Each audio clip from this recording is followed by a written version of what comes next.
Did anybody watch Tuesday's class? Okay, you can leave them. There's John and Bodie. That's right. That was John and Bodie. Yeah. I had that class at my house because we didn't have class here because of the snow. My dog joined me. And you just see the big woolly nose come out. Yeah, come in front of the camera. Yeah. There I am. Yeah. He's quite a ham. Well, let me ask you that. Do you have any questions from Tuesday's class? Or do you want to just hear it again? Pardon? Do you want to just hear it again? I missed what you said again. What? Do you have any questions from Tuesday's class? No. No. Does anybody have any questions just about where we are in the course or anything that's come up? You understand everything? You mentioned that this was week 10, so was that, but you said it didn't make a difference. Yeah, well, I say that because I'm not quite sure if it's week 10 or 11 or 9. The schedule is somewhat flexible depending on how long each class is. And I think this is the 10th week, but it only matters in relation to what chapter we are in the book. And so now we are going into week 11, I think. But that doesn't matter because we'll be studying karma and rebirth next week.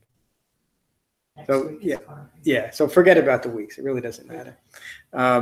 Today in this series, this middle series of 4 talks is on the 3 marks of existence, how suffering arises, and origination from ignorance before noble truths, all manner of suffering arises.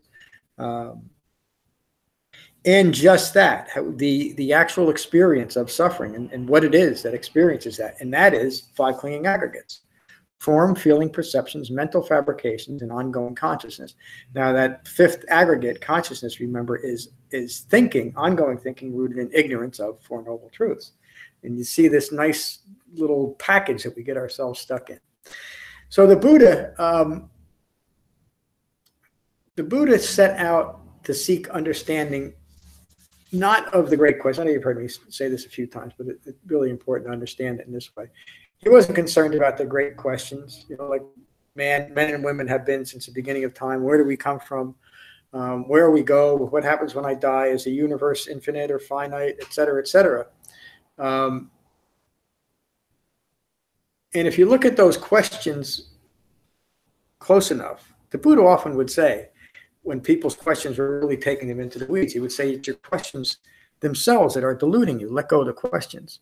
But think about those questions. Where did I come from? Who made me? Where do I go? What happens to me when I die? What's everything? What's out there? What's running all this thing? I need to know. They're all self-reflective views, aren't they? They're all looking to establish and maintain a self in whatever comes up. Past, present, and future. The Buddha would always think, I got a little distracted by this thought during meditation tonight. This morning, the Buddha would often talk about establishing yourself here, there, and everywhere. And what he's talking about is even the speculation of, if I do all these good deeds in the year 35,316 and 18 nanoseconds, I'm going to awaken and I'll be taken to Buddhist heaven. Do you see the establishment of the self in the future? It's not good enough right now. But if I play my card right and do everything I'm told to do by a supreme being maybe, at some point I'll get a reward and I'll finally be happy. But Buddha wasn't interested in that. The Buddha was interested in, if it was possible, to recognize and abandon the confusion, deluded thinking, and ongoing suffering that is present right now. He wasn't concerned about the suffering from yesterday or the suffering that might come from tomorrow, because he knew that the only aspect of ourselves that we could deal with is what's unfolding in this moment. But he also understood that we are so distracted by the need to establish and maintain an ego self that we're never in this moment. So how can we bring ourselves into our own life as our life unfolds so that we can actually awaken? In other words, we have to be here to do the job. Well, the first thing we have to do is to find a way to quiet that distracted mind. Because a self-referential ego self, anatta, suffering, the five clinging aggregates, depends on the distracted mind to continue. Anatta, the ego self, five clinging aggregates, must establish itself in every thought, word, and idea that occurs to itself. We don't recognize that we're doing this, but that's the case. When your mind slows down a little bit through meditation, you realize it. So we establish the beginning of this in concentration. And that allows us to start integrating the rest of the Eightfold Path, which then allows us to address the problem of ignorance. So in the chapter that you just read, I'm sure you will all remember this. This is about 3/4 into the chapter. This is my words in the book. The ongoing ignorance of an ego self must be recognized and abandoned through the development of wisdom. That describes the entire Eightfold Path, the entire Buddhist teaching. The problem is ignorance. What ends ignorance? Wisdom. So the path, the Eightfold Path, is characterized as a path of wisdom, virtue, and concentration. Through the concentration that supports the virtuous thoughts, words, and deeds, we're able to develop right view or maintain right view and right intention and awaken. But it takes the entire Eightfold Path. It is also a wrong view to conclude that it is an ego self that is gaining wisdom. It's the ultimate spiritual trap, isn't it? It's sometimes called spiritual materialism. If I put all these good things in the bank, in the spiritual bank, eventually I'll be rewarded with awakening or with understanding, whatever our goal might be. Of course, there's this I-making there, isn't it? I'm doing this. I'm meditating right now so that I can awaken rather than meditate to deepen concentration. Do you see the distraction in the ego self and that a meditation practice could support? Unless we have, and a lot of meditation practices are supported that way, that I am going to become the world's greatest meditator, or I'm going to achieve what my teachers are telling me. One of my teachers told me that if you meditate long and hard enough, with enough intensity, in endless eons, you're going to awaken. I want to awaken now. I don't have endless eons. I need it now. But that's how it's often presented. Do it long enough. Do it hard enough. Don't worry too much about all the other things. Just meditate and you're good to go. I know a lot of people that I spent many years in meditation, not going anywhere, just making myself more confused, because without the proper framework for meditation, just that act of sitting with your own thoughts without any framework of recognizing deluded thoughts simply reinforces that deluded thinking, and can often, not always, but and maybe I should say not even often, but it can more than occasionally lead to some really deep psychosis. Meditation without the proper framework and already having some mental disabilities maybe. So it's important to have an Eightfold Path. The Buddha taught that, and he taught it to gain wisdom. Let me go back that one line. It is also a wrong view to conclude that it is an ego self that is gaining wisdom. There is nothing substantial or sustainable to gain wisdom. If what this is, when we awaken, we understand that what we think we are is always in a constant process of becoming. There's nothing to establish wisdom in. We can only build on wisdom. It can only be a support in our progression towards awakening. It's not something that we can hold on to. But it is something we can develop.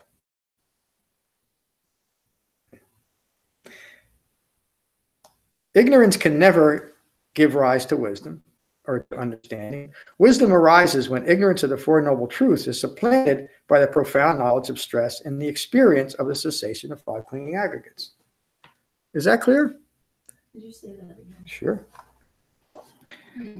Wisdom arises when ignorance of the Four Noble Truths is supplanted by the profound knowledge of stress, supplanted by the knowledge developed through the Eightfold Path, the profound knowledge of stress and the experience of the cessation of the five clinging aggregates, the cessation of suffering. The Buddha describes awakening and the possibilities of that in very clear and direct terms. An awakened human being is a human being established in right view understands at a profound penetrative level suffering. A human being with that right view, with an awakened, established mind, has a mind that is always calm and at peace. It's the whole purpose of the Dhamma. To develop an awakened mind, and the best description is a fully mature human being, one who understands what it is in the environment that it finds itself in. It's maturity, isn't it? You simply understand. Another word for understanding is wisdom. Can I just say something? Please. I think what you kind of have said is that you have to be wary of your ignorant thoughts developing right view.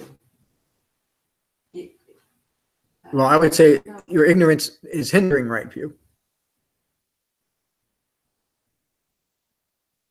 But you are ignorant, so how can you get No. right?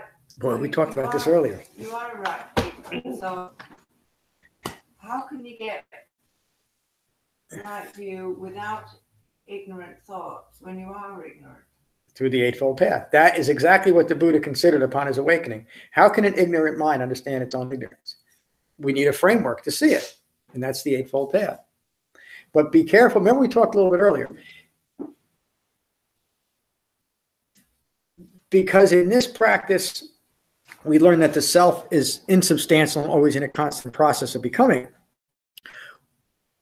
We can de-emphasize the effects of ignorance, meaning that, well, ignorance isn't even a problem because it's part of itself. So no, that's real, and then it's a subtle way of slipping into all I have to do is meditate and maybe do the Dhamma right, but more in the way of, if I follow the commandments, I'll be okay.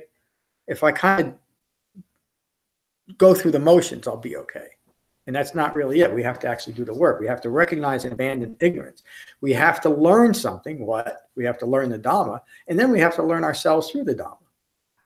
So the self that we've established is insubstantial. It's like foam on the ocean. There's nothing there because it's just really a figment of our imagination, what we've established. It doesn't mean that it's not real. The experience that we are having is like a mirage, but it's not. But it's like a mirage because we're basing our experience or our interpretation of the experience, our perception of the experience on ignorance. So the experience itself can have no footing in reality. But that doesn't diminish the problem of ignorance. Ignorance is the problem. And so we have to be careful to not excuse away ignorance, because that's another subtle strategy to ignore ignorance. But it is within, this is the brilliance of an awakened human being. It is within the environment that we find ourselves in that we're able to awaken. And the reason why that's significant and has set the Buddha apart from every other spiritual teacher, I would say before and since, is that profound understanding.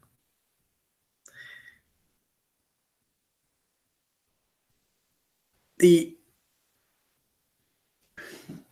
ignorance that affects the entire known world, because it's all that we can, meaning we can only know the world through the eyes that we have. So the entire known world is perceived through ignorance if we're rooted in ignorance. How can we get out of it? Look at things correctly. See the world correctly. The Buddha's big, wow, was described in the Loka Sutta and in the Gara Sutta. He looked out on the world, and for the first time, he saw that it was a flame. He used those words. It was a flame with the passions of ignorance. And so his solution was to diminish the flames rooted in passions that found themselves inspired from ignorance, and always prone to grasping, always needing more of an establishment, rather than simply recognizing that this thing that I've been propping up and maintaining through an incredible effort. I mean, that's the underlying stress of life, is trying to maintain an ego self when it can't be. When we finally realize that, the great freedom and liberation that follows is priceless. But we have to have the experience. It's not something that somebody can describe for you and hope that you go ahead and do it, and then you can have the intellectual experience, and that's enough to carry you through. It's not. You have to have the individual experience every step of the way of awakening. You have to do it yourself. Nobody can give it to you. But a lot of it is done by just putting yourself in the right environment, like where you are right here, putting yourself on your cushion, developing an understanding of the Eightfold Path, meaning bringing into your own mind the path to awakening and integrating it, using it to frame your own thinking. That's how this works.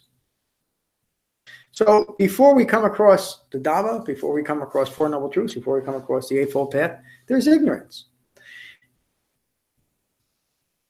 Before you heard of, well, maybe before you heard of me, but before you heard of Buddhism, you didn't know anything about Buddhism, did you? You didn't know anything about the Eightfold Path. You were ignorant of it. That ignorance of the Eightfold Path is not a crime. It's not even a negative mark on you, not having the understanding. You can't know something until you actually study it. But then, along the course of our lives, we start realizing that there's something missing, kind of like what the Buddha went through. He had everything anybody could ever want, but he was still incredibly disappointed with life.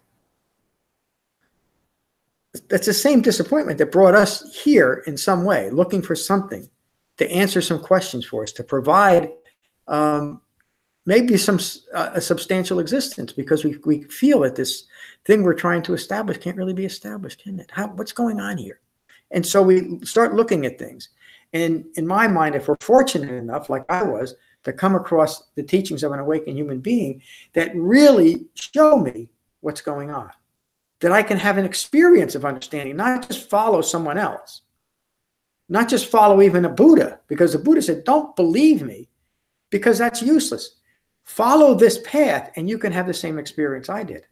That was his whole purpose. The Buddha never cared to set himself up as a savior, someone to be worshipped, or even someone to have power. He didn't care about any of that. He just wanted to teach people how to awaken, and he did a pretty good job. So I wanted to read the Bhava Sutta, but any questions about what I've talked about so far? Is it clear where this all fits in? We're addressing the not self characteristic and all that. Okay. That'll work.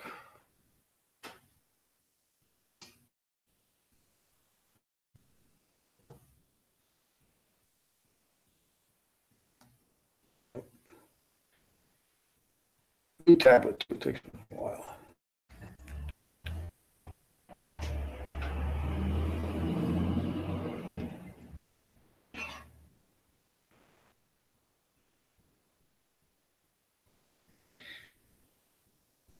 So this sutta, the Bhava Sutta, relates to what we're going to start getting into next week, karma, but it really relates to how suffering arises, with how the personal experience of suffering arises. Ananda, who was the Buddha's cousin and his chief attendant for the last 25 years of his life, he was there for every sutta the Buddha gave for those last 25 years, and most of them in the first 20 years. Ananda did not awaken during the Buddha's lifetime. And when the Buddha died, Mahakassapa, the head monk, convened the first Buddhist council in 1 month to start establishing, now that our teachers, when the Buddha said, how are we going to maintain this? But only the ones that had achieved arahantship, awakened monks, there was only monks at that point. No, that's not true, there were nuns.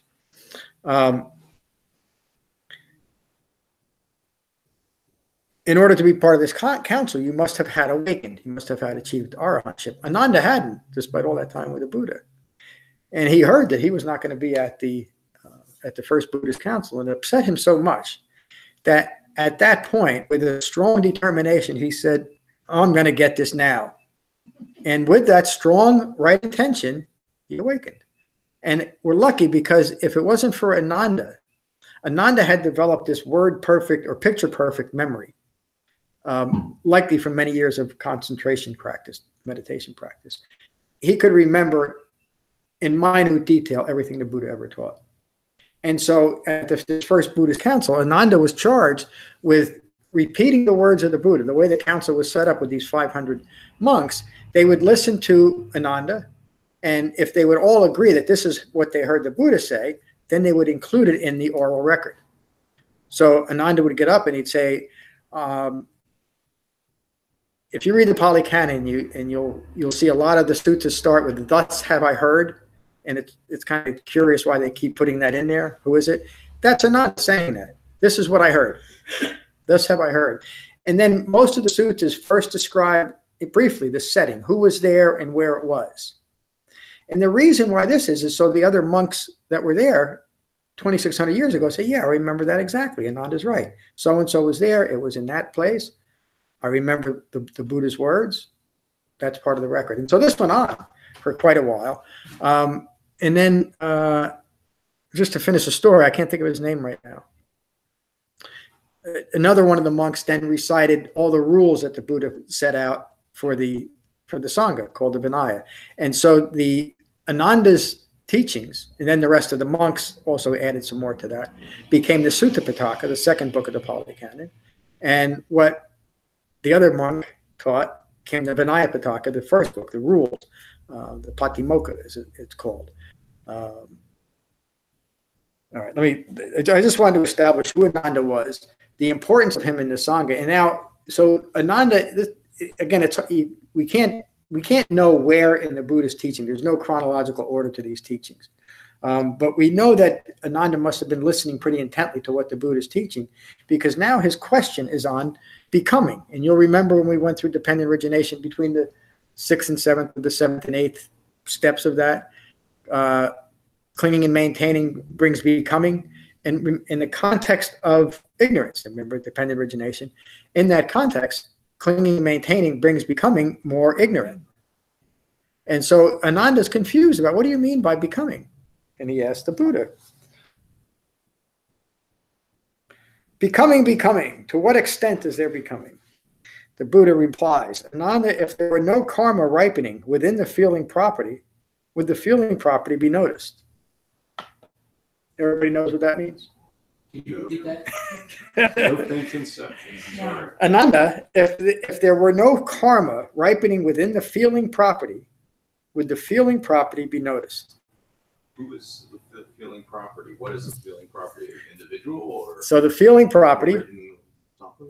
the feeling, you'll remember as feeling property is one aspect of the five clinging aggregates. It's something that we address in meditation to not be distracted by feelings. It's something that Feeling property.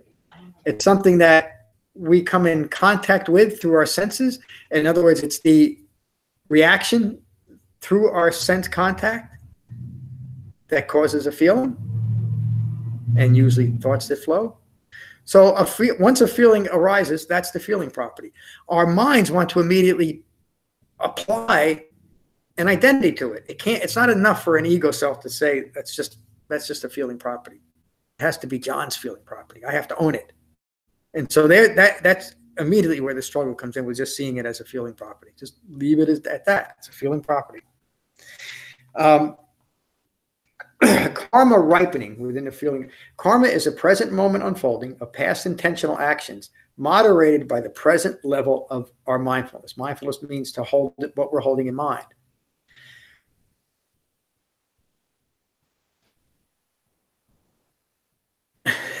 The past intentional actions unfolding in this moment can be experienced in any number of ways. And if my mind is rooted in deluded thoughts, my experience of this present moment will continue to provide sustenance to deluded thoughts, to ignorance. But if in this moment my mind is as concentrated as it can be within the beginning of, or within Dhamma practice, and I'm integrating the Eightfold Path as the framework for how I think and how I live my life, now the present moment holds the potential towards awakening. Because in this moment, as my life unfolds, I'm referencing myself in relation to the world through the Eightfold Path, through maybe all 8 aspects, or maybe just one of them in the present moment. I might be mindful of in this moment of recognizing and abandoning craving and clinging. I might find myself attached to something. I bring to mind right intention. My intention is to recognize and abandon craving and clinging. Let me take a breath. Let me bring myself and my mindfulness into my life as my life is unfolding,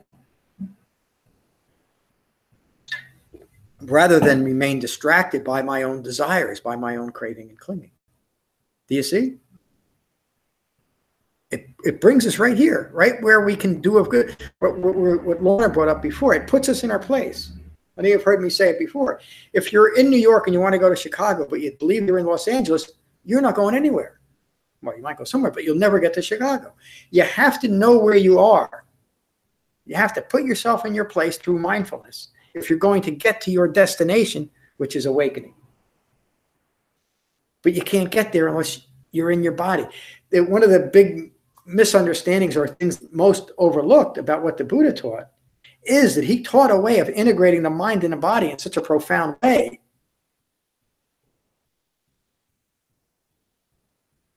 that we can see this process unfolding. We can actually be present. I don't get too deep into why I made that statement, but it's important to understand that we need to be fully integrated, our mind and our body, if we're going to awaken. And by the way, a mind well concentrated is a mind that is integrated into its body. Okay.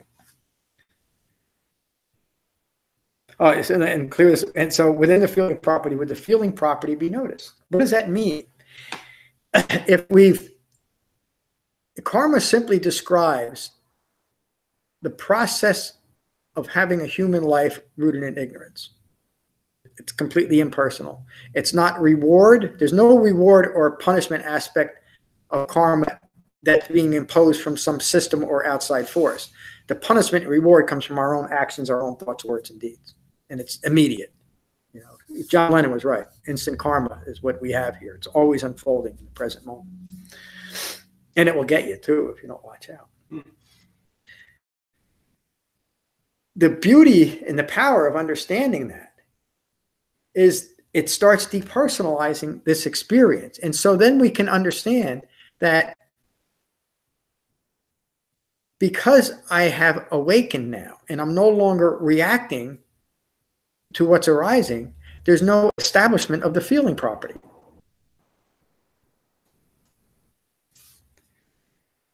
Ananda, if there were no karma ripening within the feeling property, would the feeling property be noticed? And let me qualify that or clarify it. I said that there's no such thing. The feeling property simply isn't noticed. It doesn't become a point of distraction. But we're still feeling. You're still feeling. We're still feeling, and feeling then becomes a useful reference point to life, but without making it personal, without saying, well, this feeling is unacceptable. Or this feeling is so wonderful, I need more of it. Do you see? A self-referential ego self is stuck in the view that there's never enough right now. But because of that wrong view, it's never in the now. It's always disappointed from the past or concerned or disappointed about what's going to happen in the future. I know tomorrow is going to be a lousy day because today was. It's all part of the ego self. It's all part of something arising from ignorance. It doesn't mean that the actual experience isn't substantial. It is. In fact, it's so substantial that we waste our lives struggling with it. And so again, the reason where I'm hoping to go today is to understand that not self, the views rooted in ignorance are insubstantial. The suffering that follows is not. It's real. And we're stuck in it. It's called wandering in samsara unless we do something to recognize that we're in it and then follow the path out of it, the Eightfold Path. And it really is just that simple. It's the trap of ignorance to continue to ignore its own ignorance. You could say it's a trap of dukkha because dukkha results from ignorance. It's a trap. This is when I start hearing these. It concerns me when I start hearing people talk about embracing your suffering. Suffering isn't something to be embraced; it's to be understood. And the argument people, well, don't we need to embrace it? Well, we need to be careful using words like that because we could become so enamored with my suffering that it becomes my suffering. I've now attached myself to the suffering. And the Buddha described it that way. He said, we join with our suffering. So embracing our suffering, meaning thinking that there's some value to it other than simple recognition and abandonment, is simply more delusion. Why would we want to cultivate it or analyze it? We know what suffering is.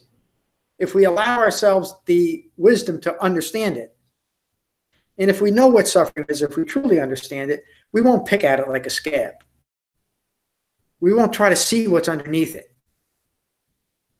Because we are now awake and fully mature human beings, it will have no property within us. It will have no footing. Do you see? Starting with something like this, with the feeling property. The Buddha's pointing out how this occurs. If there's no karma ripening, there's no feeling property. There's nothing to contain the five clinging aggregates. There's nothing to continue that vehicle. Let me continue.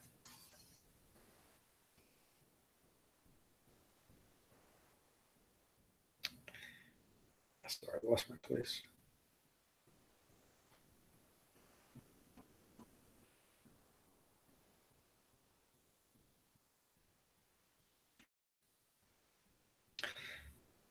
So Ananda replies, well, I'm about to ask it. Would the feeling property be noticed? Ananda says, no, wise teacher. In this way, karma is the field, consciousness the seed, and craving the moisture.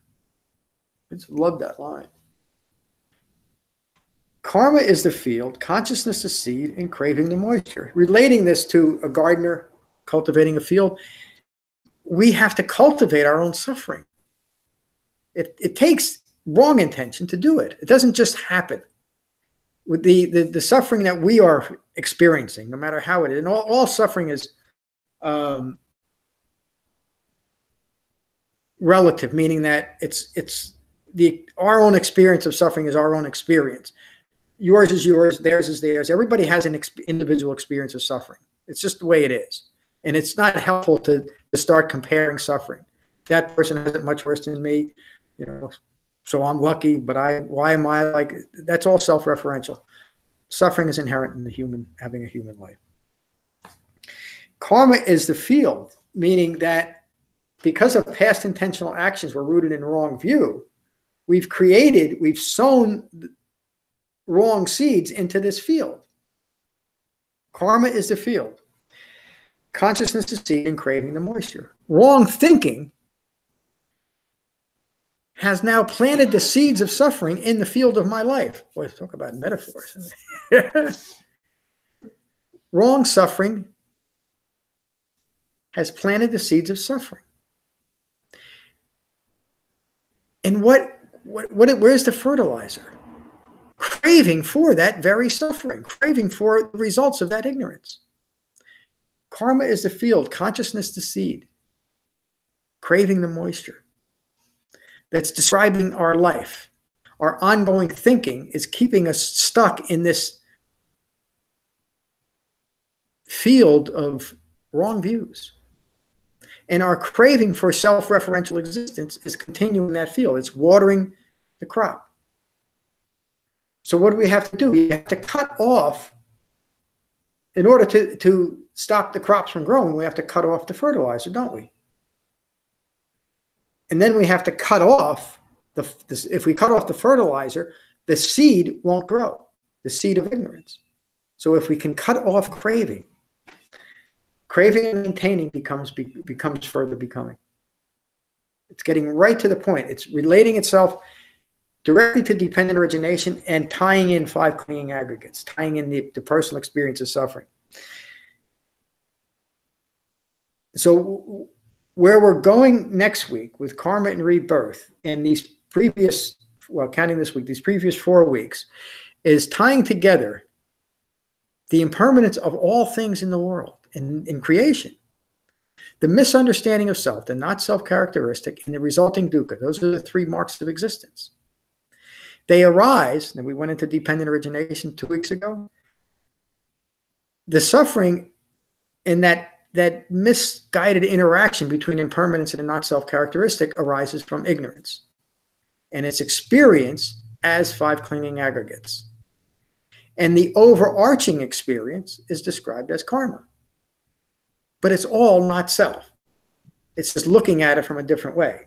Anatta, 5 clinging aggregates, ego self, karma. If you want to know what your karma is, look in the mirror. If you want to know what your karma is, just take a quiet impersonal look at your life today. That's your karma. Right now, your karma is to be here listening to this guy. Got great karma. And by the way, there is no such thing as good karma or bad karma. Because the human life is impersonal, karma has to be impersonal if we're experiencing it. Doesn't that make sense?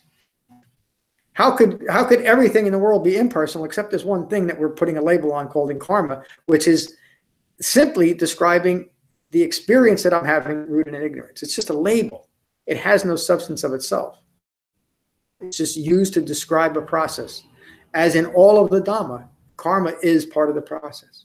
So we're going to get deeper into this next week, and you'll read that chapter on karma and rebirth. And we're going to split up karma and rebirth. There's going to be 2 weeks at least, and it might even go a little deeper into rebirth too in the conclusion of this. Okay, let me. In this way, karma is a field, consciousness a seed, and craving the moisture. The consciousness of human beings rooted in ignorance and bound by craving is established in wrong view. Everybody knows what established means. That means that that's where you are. You are there. You're put in place. This is where you are. Established in wrong view.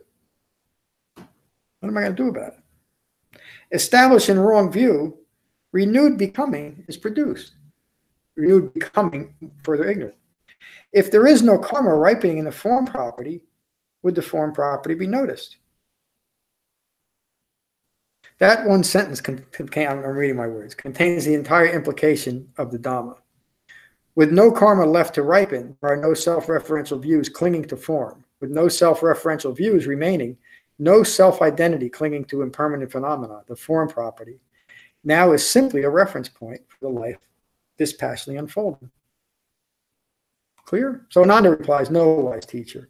In this way, karma is a field, consciousness the seed, and craving the moisture. The consciousness of human beings rooted in ignorance and bound by craving is established in wrong view. Established in wrong view, renewed becoming is produced. I'm not repeating myself. The Buddha is, again, he's making a point. And so he asks again, if there is no karma ripening in the formless property, would the formless property be noticed? No, wise teacher.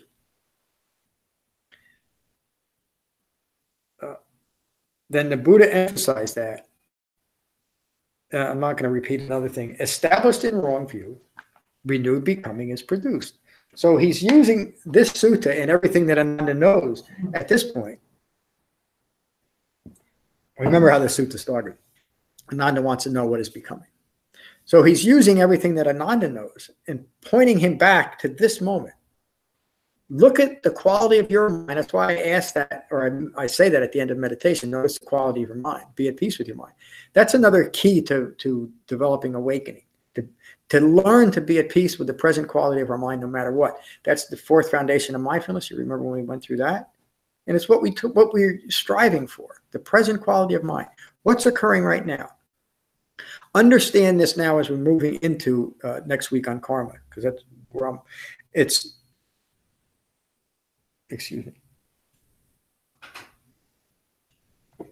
It's the personal experience of suffering, known as the five clinging aggregates,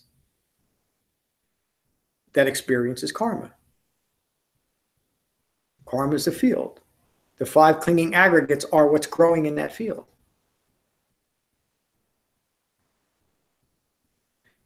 How do we end karma? Through mindfulness, right? How is karma brought to cessation? Right. Awakening, same thing. I mean, it's the goal. It's the goal. And it's an awakened human being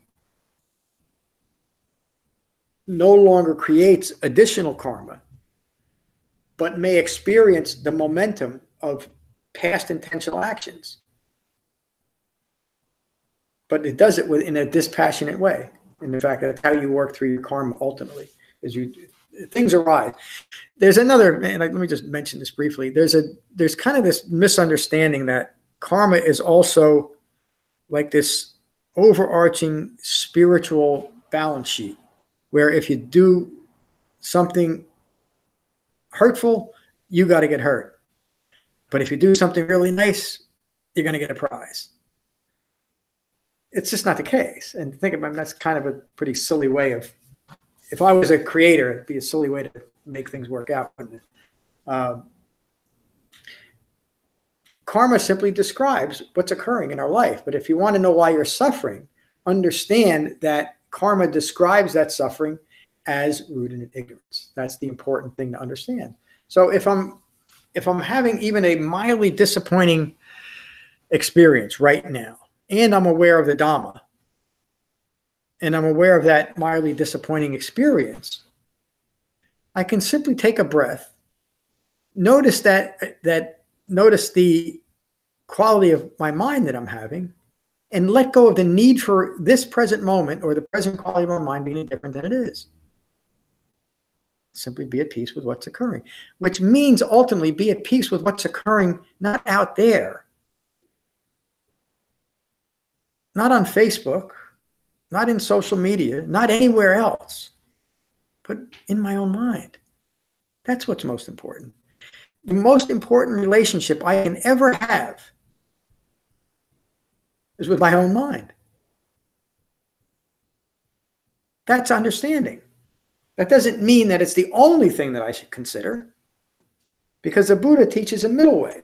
It allows us to be awakened, fully mature human beings and be fully immersed in this life as life, in life as life occurs.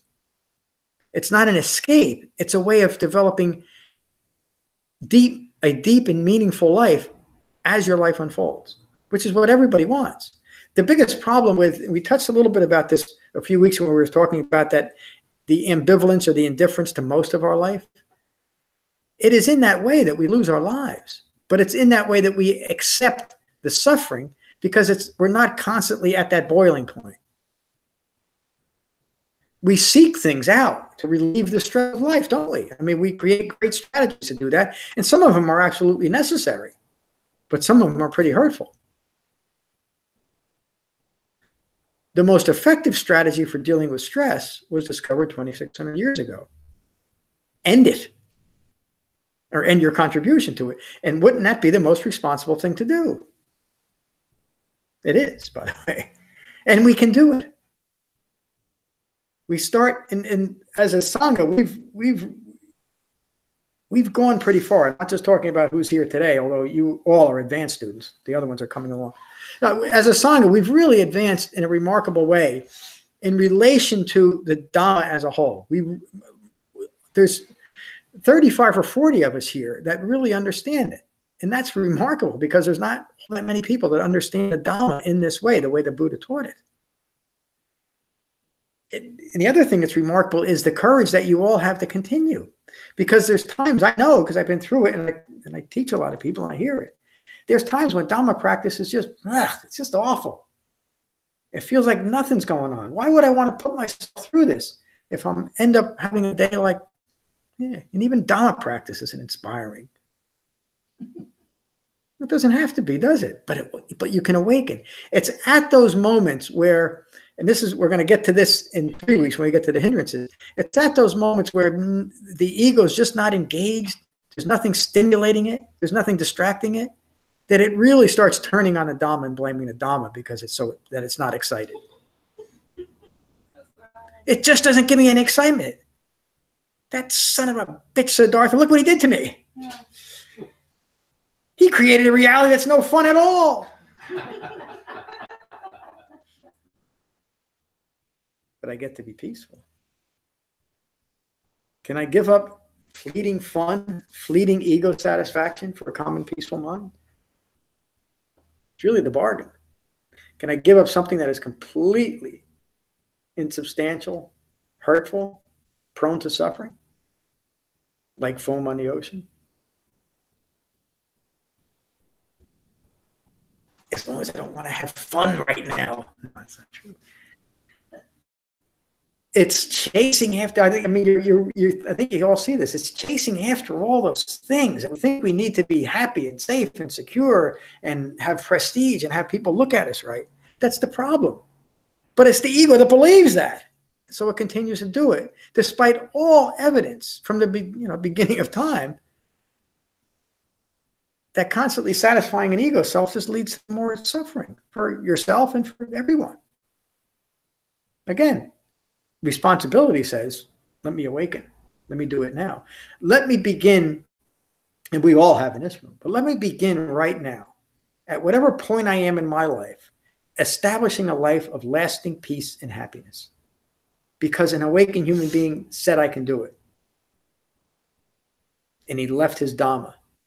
And I'm fortunate enough that I had the support of a Sangha. And I feel that way too, by the way. I'm not just saying this. It's I don't even know the right word. It's not surprising. It's the most fortunate thing that's ever happened in my life, besides just coming across the Dhamma, to be a part of your Sangha. This is really remarkable. And we are so fortunate too that we have each other. That's enough for today, I think. You all know me that I could teach. This is why I need retreats, because it takes a while to get all this stuff out. So I hope you can join me on a retreat, because we really get into this in a much deeper level. Any questions specifically about what I talked about, and then we'll go around the room. Yes, Jay. I have one question. It's Please. Very minor, but so it's 2,600 years ago. The one fellow has a picture perfect memory. But at what point was it actually? Were these things actually written? Yep, great question. So there was writing during the time of the Buddha. The Greeks, and the Greeks and the Romans were, anyway, that's not, the history is important. There was writing, but it was thought to be unreliable as a means of record keeping. Now think about this.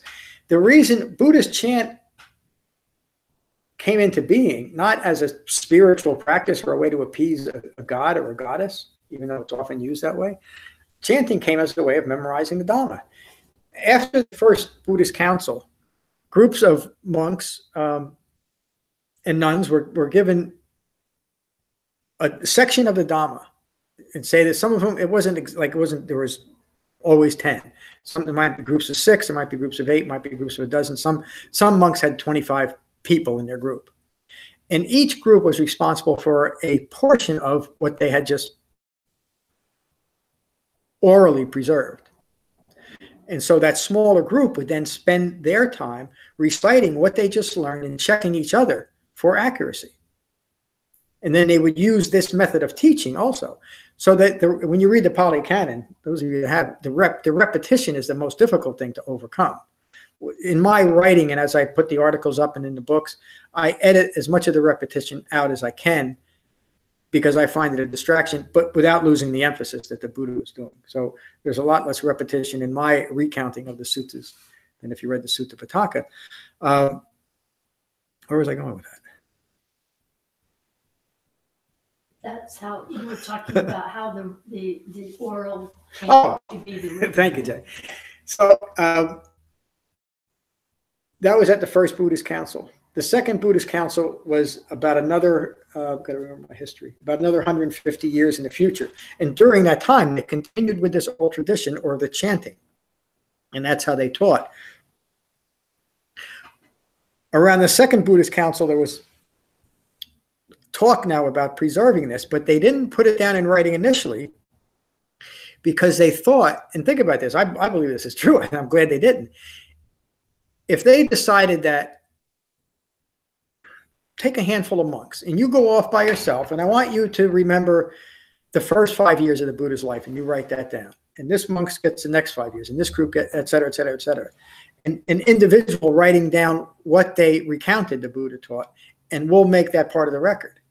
Well, there's nothing checking that individual's recounting, is it?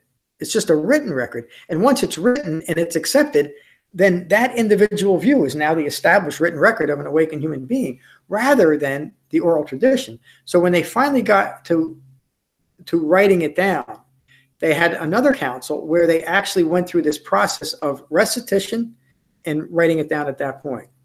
So the Pali Canon that we have today, 2,600 years later, the one that I reference, and the only thing that I reference, follows from that oral tradition, and we can be pretty certain of the authenticity because of the way it was established. And if you look at that, they used the Dhamma itself, a well-concentrated mind and a useful structure, Eightfold Path, to establish the Dhamma in. And then the other aspect of that, when you read the Dhamma and you read the Sutta Pitaka and you see the consistency, this is what finally convinced me to kind of go all in with the Buddhist Dhamma, if you will, is the consistency of it. Everything the Buddha taught was taught in the context of dependent origination and Four Noble Truths, and the consistency in which he taught and referenced that is remarkable. When you understand that context, you can pick any sutta that might seem not even remotely related to anything, but if you understand that, you can see directly how it relates, how it's in the proper context. So does that answer your question, Jay? Well, the reason I asked it is because the old whispering down the lane thing. I tell somebody I saw 2 squirrels. By the time they, tell 4 other people it's 3 hairy squirrels, or 3 black squirrels instead of gray squirrels. That tends to be the way oral things work. So I was wondering, was it 200 years before somebody actually tried to write down what they were remembering? 400? Was it 500? Because it was Christianity and modern religions, they're going back and they're trying to, well, they're kind of, some people assume that what's in the Bible is, absolutely as it happened and whatever, but obviously different popes and different people over the course of time, change things to suit themselves, or a lot about the women in the Bible is apparently fabricated. There's two different provenance there, though. Maybe there's an oral tradition to the Bible, but I don't know that there is. That really is a difference. And when you think about it that way, and these were serious people to the Dhamma that were preserving the Dhamma, and they did it right from the beginning. Again, but it still could be questioned. That telephone thing didn't lose something. I'm sure we've lost something in the recounting and then in the translations. Remember that I read very little German and very little Pali and no Chinese, which means that I can't read the original text. I'm relying mostly on translations. I just to qualify myself, I went through a lot of different translators before I decided on the few that I would actually use. Because if you think about it, a translator has to have some measure of understanding in order to translate something properly. So there's translations of the Pali that have no resemblance to what's in the Sutta Pitaka. But that's just an example of continuing ignorance. The reason why I say consistency, when you look at what is translated, how it's presented, then you can see that consistency. And again, you see how the dependent origination and Four Noble Truths comes through every sutta. When I read the sutras, which is what Mahayana Buddhism, modern Buddhism is based on, it's not the same thing. You don't see that in that. It's just something completely different. You don't see consistency. You see speculation and fantasy, much like I would get if I read the Old Testament. In the sutras, the sutra is a later developed teaching that's often given to the Buddha, but when you see sutra, you know it's part of the later developed school. Sutta means it's part of the Sutta Pitaka, part of the Buddha's teachings. That's important too. Some of the most famous sutras, the Heart Sutra, the Lotus Sutra, the Diamond Sutra, the Platform Sutra, I could go on and on. And those are used as the foundations for most of modern Buddhism. When you read them and compare them to what the Buddha taught, there's no relation, and it's fantastical how they're written. But there's just enough hook between them. Like they'll mention in the Lotus Sutra, they'll mention Sariputta, who was one of the senior monks throughout the Buddha's teaching career. So they'll put him in this sutra, but the sutra itself has no resemblance to anything else that's contained in the Sutta Pitaka. And so the excuse that's given why there's such grave differences is that when the Buddha was alive, occasionally he would leave the physical plane and go to this place called, usually the word is called Tulsita, T-U-L-S-I-T-A, meaning a Buddhist heaven. He would leave the physical form, go to this Buddhist heaven. He would give these advanced teachings because the human beings at that time weren't ready for these advanced teachings. And he presented them in a non-physical realm to be preserved by certain people. And they're usually recognized as the snake people. The snake people were recognized in Vedic literature as powerful disincarnate beings. So until a time when the human beings were advanced enough to understand these teachings. And so lo and behold, 500 years later, the Heart Sutra is ready to be put out there by someone. I suspect who it's from. It doesn't really matter. And so the speculation was that now someone was ready to receive the Heart Sutra. They were advanced enough. And so they taught the Heart Sutra. And the same with the Lotus Sutra. And the same with the Platform. Well, the Platform Sutra is by someone claimed. He says he's not a Buddha. But,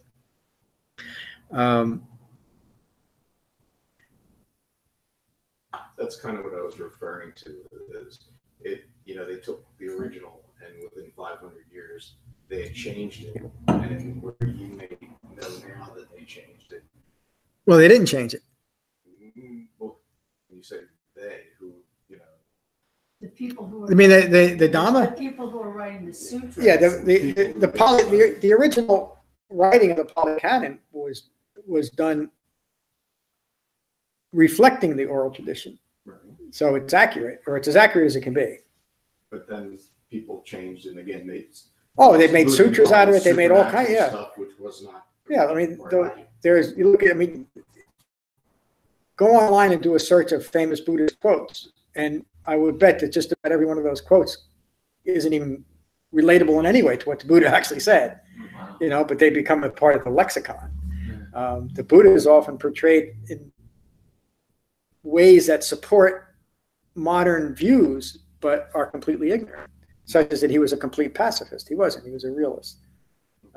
I mean, there's other. I don't. It's 10 o'clock. I can't go on any further. But the written record, though, of the Pali Canon was it was actually written while with groups chanting to check each other about what Yes. was being written down. yes, Okay. they use. And in fact, if you look at even the Buddha often talked in lists.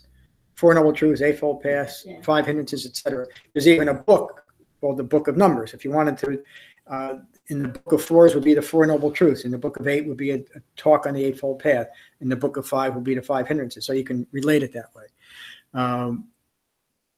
And that's also using lists as another way of remembering things correctly, isn't it? Yes. And so there's an article, or there's a chapter in the book Becoming Buddha. Beginning of the book explains this, and also on the website about the Pali Canon. To me, it's one of the most remarkable stories of all time, how the teachings came to be, an awakened human being, how he taught for 45 years, and how they've been preserved and are still useful. And if you don't think that they're useful, okay, that's okay. Or if you think that they're made up, that's okay. But you could still engage with it and see if it works for you. And then you might find that it actually works. Where's the harm? I've had the experience. I know that it works. And I've been fortunate enough to be on this side that I see it working in so many others. That's another reason why I say I'm so fortunate to be part of a Sangha, because I see it working in so many. Gary. So, John, stick with that a little bit. You today you made a couple of metaphors as far as distance travel. You said about earlier in the talk, you said about somebody accumulating nanoseconds of good things to get to, whether it be their awakening or afterlife or whatever it may be. You made an analogy of going from New York to Chicago, trying to get to LA and that sort of thing. Is awakening, is that a destination? You can look at it that way. It's certainly a different state of mind, and it's not wrong to think that it's not something to achieve. This is all part of modern Buddhism and Zen Buddhism. That there's no self, there's nothing to achieve, there's nothing to do. That's all misunderstandings on emptiness and nothingness, and has nothing to do with what the Buddha taught. In fact, that idea is something that he rejected early in his life. The idea of that type of annihilation. So, does that answer your question? Yeah. Yeah. There's something going on here. It's just not what we think it is. Again, because of wrong view. If you want to know what's going on, develop right view, understand it. And that really is all it is. So, great question. Thank you. Well, Any other? that resonates with me, actually. There's something going on there, just don't know. Not what you think it is. So that, Yeah. I'm sure I know what I think it is, but there is something going on. Yeah, and you don't know because you don't have the right view to see it. That's all. If I was never taught what that thing is, I wonder what that big green pancake is doing there. Boy, I'm hungry too. But that's what a deluded mind is capable of, isn't it? That type of foolishness. And that mind might be so deluded and so full of itself and so hungry that it eats it. And then decides that, boy, green pancakes are awful. I like the brown ones better. This is all the nature of delusion. Seeing things clearly, seeing things as they. Let me give you a picture, a visual. This is a picture of an ignorant, unawakened human being. Now, look at the difference. Here's an awakened human being.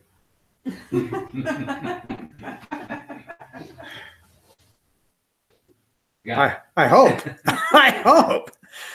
Now you got to say which one was real. It's a great question. Any other? Let's go around the room. Ken, good to see you this morning. How's your practice going? I say I'm here and it's for 30 minutes, calming my mind, and then you start talking. Getting it all agitated again, huh? But in a strange way, it does make sense, but I just need it all to slow down again. Yeah. To kind of understand why it makes sense. Yeah. If Oh, yeah. Makes sense. It takes a while to make sense out of it. But See how it all fits. Yeah, I've been doing pretty good. Pretty consistent. Yeah, good. Glad to be here. Glad you're a part of our Sangha. Thank you, Ken. Good morning, Becky. Good to see Good you. morning, good to be here. I agree with what Ken said. That it starts to make sense intellectually. When I first started coming, I had a couple of experiences that really made me feel that there was definitely something here. Definitely something. And then I kind of moved into the a more intellectual understanding. And the experiences don't seem to happen as well. They have, haven't had like an experience, if you want to call it. I'm clinging and craving after an experience. But I find that even the intellectual, even in trying to just understand it on an intellectual level, is very soothing and calming, because to me it makes so much sense that this is the only way to be, calm and as free of stress as we can be. For me, I had a really difficult thing happen over the last month, and there was one moment during that, and it's ongoing, but there was one moment that something happened, and it was an extremely stressful situation, and I was told to do something that surprised me very much. And then the person that told me was no longer with us. And I never had the presence of mind to say, why? Why do you want me to do this? And now that the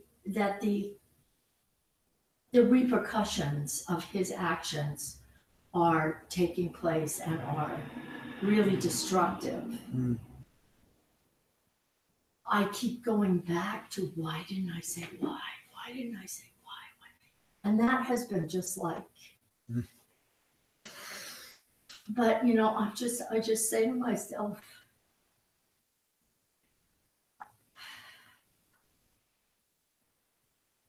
you have to accept what is now.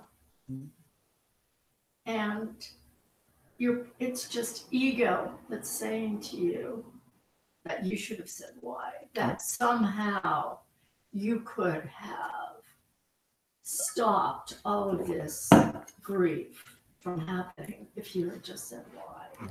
And that is so not true. I know it's not true, but, and the practice has helped me get through that. And even I'm saying it, but you still have the feeling of being sort of overwhelmed by the emotion. That it's almost like it's almost an emotion of the Dhamma, because you say to yourself, there is a level on which I know that nothing, that my going after why I didn't say why is just ego, and I just have to let it go. And it's not gonna, it's not me. Yeah. It's not self. Wow. So anyway, It's a painful lesson, but what an important lesson to learn. It is. It's not you. I had a friend years and years ago. He was a Jesuit monk. We were great friends. This is 40 years ago. He was staying at a monastery up in what's that town up north? Yeah, anyway, near Sparta. And I go up and visit him every now and then. We get into these great philosophical questions, the great questions. And it would always come back to something like this. Ken was he was a guy that had 7 or 8. Back then, they used to call them nervous breakdowns. I'm not sure if you can use that word anymore, if it's politically correct. But anyway, he had 7 or 8 nervous breakdowns. And he always came back better. At least that's what he said. He always liked himself better anyway. That after he broke up and put himself back together again. But he would say this often, because we get into these great questions, and I would say why, and I'd use the word why too often, and Ken would get frustrated. He said, John, never ask why. If you want to lose your mind, keep asking why. And I remembered the source that said that. You want to lose your mind, keep asking why. There's no why. And that's not to say we shouldn't, why do cancer cells mutate, that we can't go to extreme views. If we're always in that state of why is this happening? Why is this happening? The question is, why is it happening to me? And it's a constant source of stress. It's a constant aggravation. Rather than recognizing this is what has occurred, even if there was something that you realize you maybe could have done better, it's still in the past. So you learn from that. And the way to not learn it is to beat yourself up and keep rehashing the situation, because then you're just locking the situation in. I see Mary's getting. Are you ready to go, Mary? Because I want to get you before you go. Okay. Yeah, I want to hear what you had to say before you go. Was that the? yes, thank you. Great, thank you for sharing that. It is. This is how the Dhamma works. You're describing, recognizing how to apply it. Mm-hmm. That's how it's done. So thank you, Gary. Good to see you this morning. How are you? I think there was a lot this morning, a lot to take on, and I think there's a lot in this whole process that in me coming in a portion of the way where I have to go back and review it. And I've said it before, but I appreciate when you review some of the things. You also made an analogy before about it going around, and you made the pin motion anyway that resonated with me about how I pick up different things along the way, and some of them then kind of the light goes off a little bit with it, and how it resonates. There was something that you just said about why, and why is it happening to me. One of the things that I frequently say, trying to be in the moment and trying to deal with things in the moment, is that I frequently say to people in my life, could be a lot worse. When somebody says, "Oh my God, I went through that," the phrase I always have is "could be a lot worse," and I'm just trying to deal with it and trying to deal with it and move on. Frequently, the phrase comes back to me is "it could be a lot better too," and I think that's always that's a reference point of what a lot better is.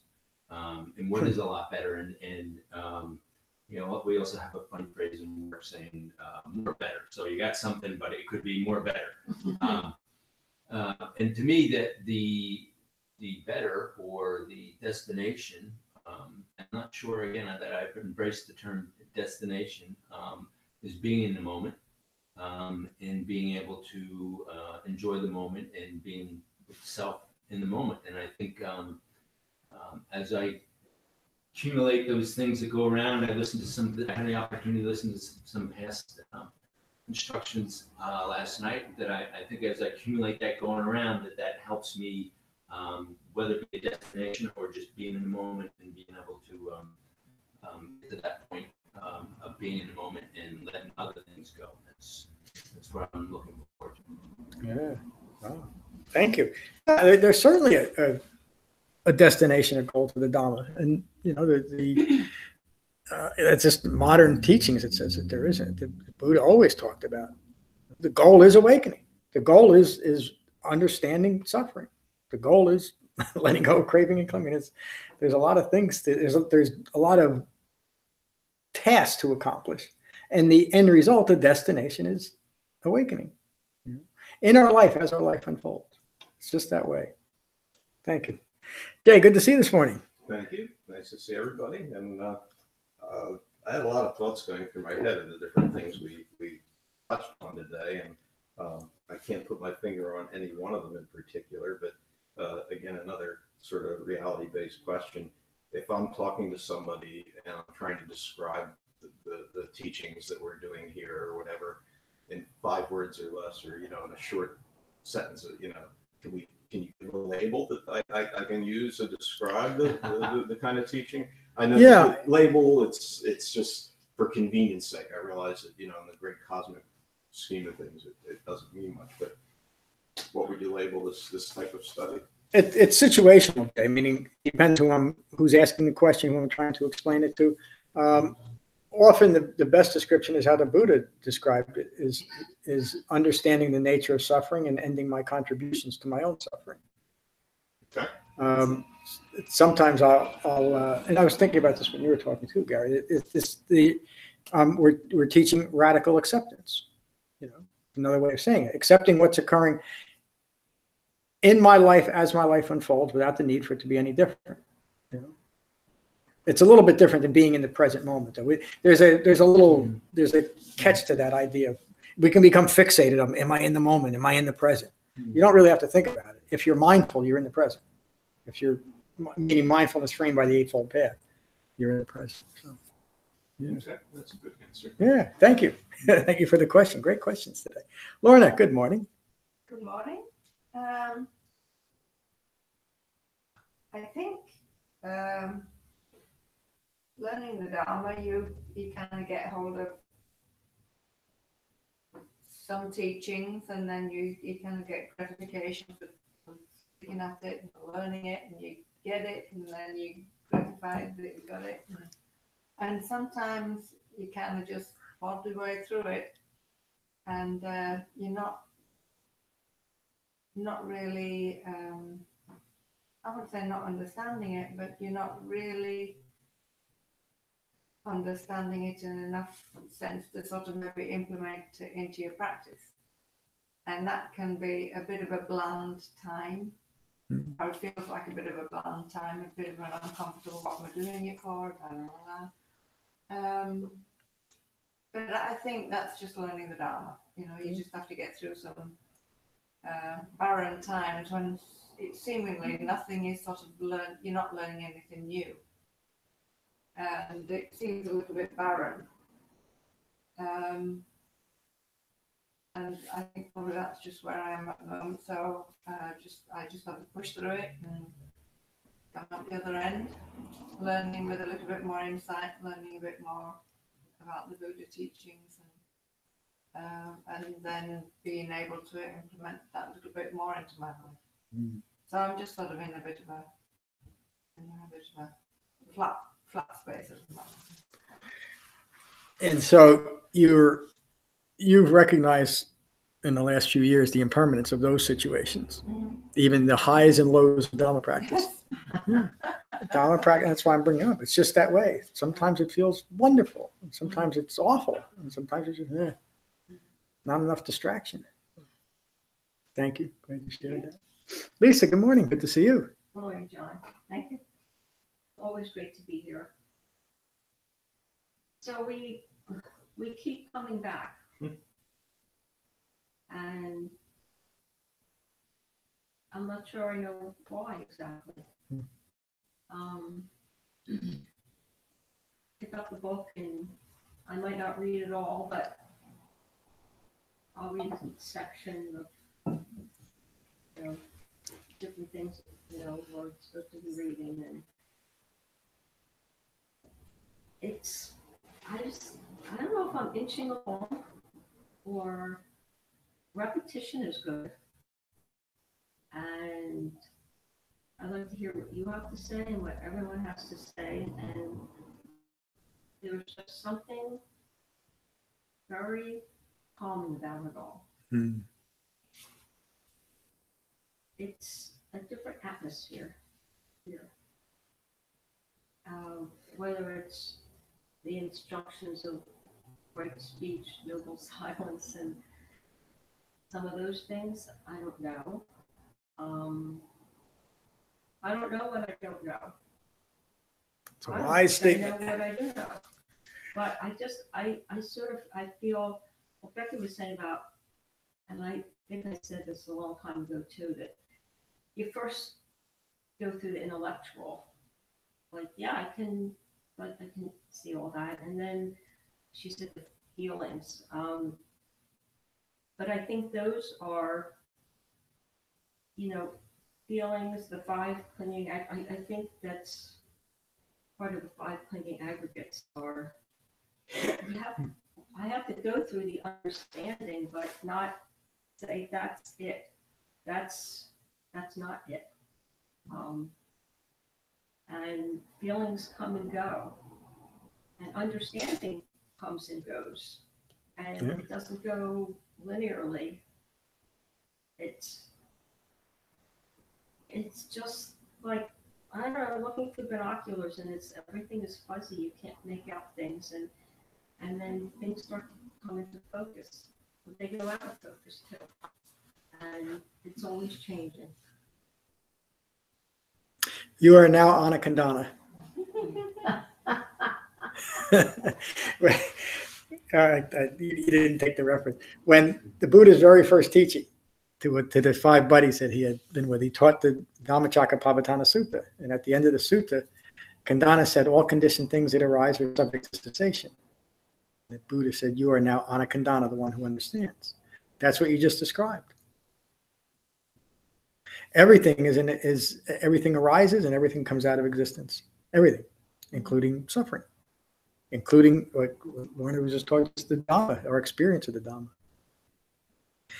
And when we can accept that process of life, it leads to calm and peace. Why? Because we're accepting. It's radical acceptance. I did that little thing. Not awakened, awakened. Same thing. It looks the same. How do you know? No, because you feel it. You're describing how the Buddha described how to know if you're awakened. Your mind is calm. It's at peace. So it should work this way, shouldn't it? An awakened human being said it would. And I did too. So.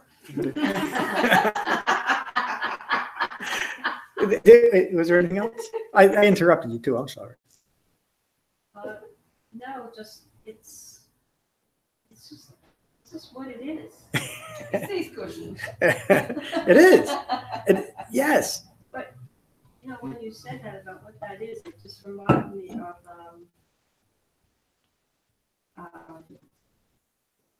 Oliver Sacks' book Awakening, and they made a movie out of it. A blind person was able to see for a while, but if you don't have a context, he didn't know what he was saying. Sight was not something. It's something that babies, they just develop, they gain context and understanding. Context, they Yeah. The context of the, not just meditating, but putting things in the perspective of understanding. Mm. You don't know what something is if you've never looked or hearing. You hear a foreign language, you don't understand it. Yeah. Then you even babies learning English, they don't know what they're hearing. It's repetition. Yeah.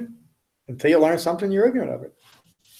Until you learn what the self is in relation to the world, you're ignorant of it. It's all the Buddha ever said. It's all that type of ignorance means. Ignorance of Four Noble Truths. Very, very good, very right about it all. But I believe that the nature of human beings is it's sort of like to tend towards evil and bad. Well, towards ignorance. I mean, that is kind of what the idea of the Bible is. We have to have we don't have these rules to follow. Our tendency is towards evil. Well, that's the argument for religion too, isn't it? If we don't have religion, how are we going to control people? Do we just have chaos? I don't know that that's worked out perfectly well. Well, Just say it. and that was their way of Oh yeah. of handling large groups of people. Yeah. And Buddha and his way. Yeah. Oh, and I think as a society, we still need those external or restraints on us. We're not, we're hardly a civilized society. So. Yeah, the Four Noble Truths. The problem of greed, deluded thinking, and ongoing suffering is still here, and it's still produced the same. It still has its roots in ignorance. So as you've been coming, you are describing again, like everyone else, the effects of Dhamma practice in a very real way. It's developing a more calm and peaceful mind in you. It's remarkable. And it is just that. We'd like to be able to describe it a little bit more substantial too. But the reason why we can't is awakening is in a constant process of becoming. Even in that process, you can't say, oh, there it is. We just passed it. We're in the process of it. We're in the process right now. With our minds inclined towards awakening, we are in the process of awakening right now. And when we leave here, as long as we continue to integrate the Eightfold Path as best as we can, we're in the process of awakening, whether we realize it or not. That's not something we have to be hyper focused on too. Oh, am I in right view right now? I'm not saying anything, but we come back to it. Situations occur, something like that, and we bring the Dhamma into it. And that's how we integrate the Dhamma. That's how we learn it. Gradually over time, most people, not like Donna who got it right away. Mm-hmm. Thank you. Mary, good to see you this morning. Good to be here. My practice is doing real well. It's so funny in life. Well, in life, you have low points, and when I'm in the low point, even though I know from experience that just letting it pass, it will pass, it's so hard to realize that you're not going to be there forever. Yeah. And it's hard, but this practice has helped a lot because I can think back on all things shall pass, just go with it, it'll be gone. Writing it's just aversion, and that's just going to make it worse. Yeah. And, everything I've learned here is very useful. I just have to, when I'm in a panic. Yeah, put it in the right perspective. And Mary, that's such a profound understanding. That's what it is. That's the Dhamma. Sometimes I think I think it's so the Dhamma in reality is so obvious, but it's like that saying, we can't see the forest from the trees. It's because of our own ignorance, really, that our own ignorance obscures reality, even though we're living in it. And again, I did that silly thing, twice. The world is the same, whether we're awakened or not. Of course, if there's enough awakened people, of course, the society's experience will be different. But even at that point, dukkha will still occur. There'll still be sickness, aging, death. There may not be wars, there may not be gun violence, all that stuff. But they'll still be dukkha as a consequence of having a human life. So then when we start realizing the nature of suffering and how our own contributions and how we can start changing our lives a little bit in relation to our own understanding, it doesn't help much to change outside things when the inside hasn't changed. But as we start developing understanding, we find that we're more calm and at peace. Our lives become simpler. We start making much more reasonable decisions about how we live our life, who we're going to live it with, and the activities of our life.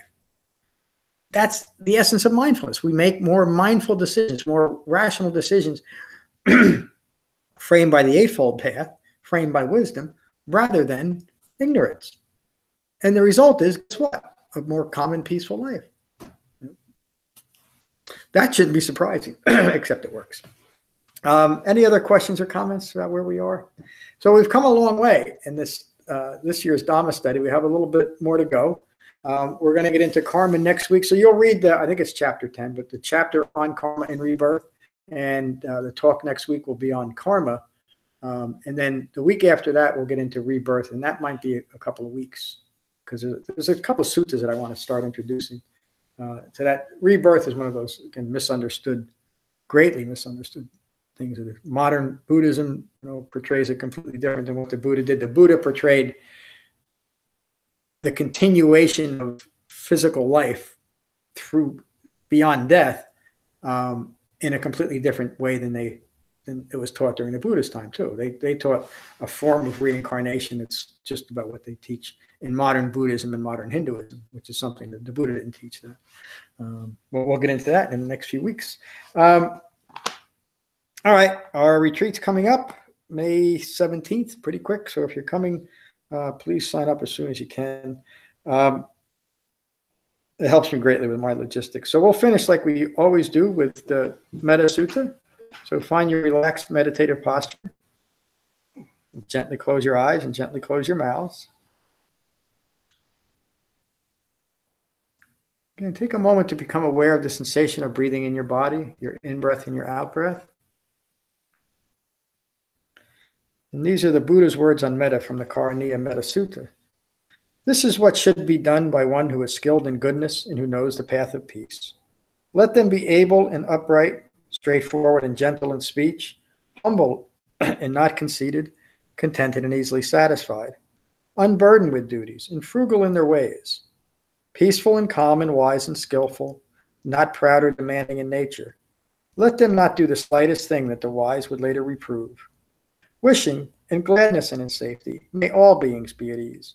Whatever living beings there may be, whether they are weak or strong, omitting none, the great or the mighty, medium, short, or small, the seen and the unseen, those living near and far away, those born and to be born, may all beings be at ease. Let none deceive another or despise any being in any state. Let none through anger or ill will wish harm upon another. Even as a mother protects with her child, her only child, so with a boundless heart should one cherish all living beings. Radiating kindness over the entire world, spreading upwards to the skies and downwards to the depths, outwards and unbounded, freed from hatred and ill will.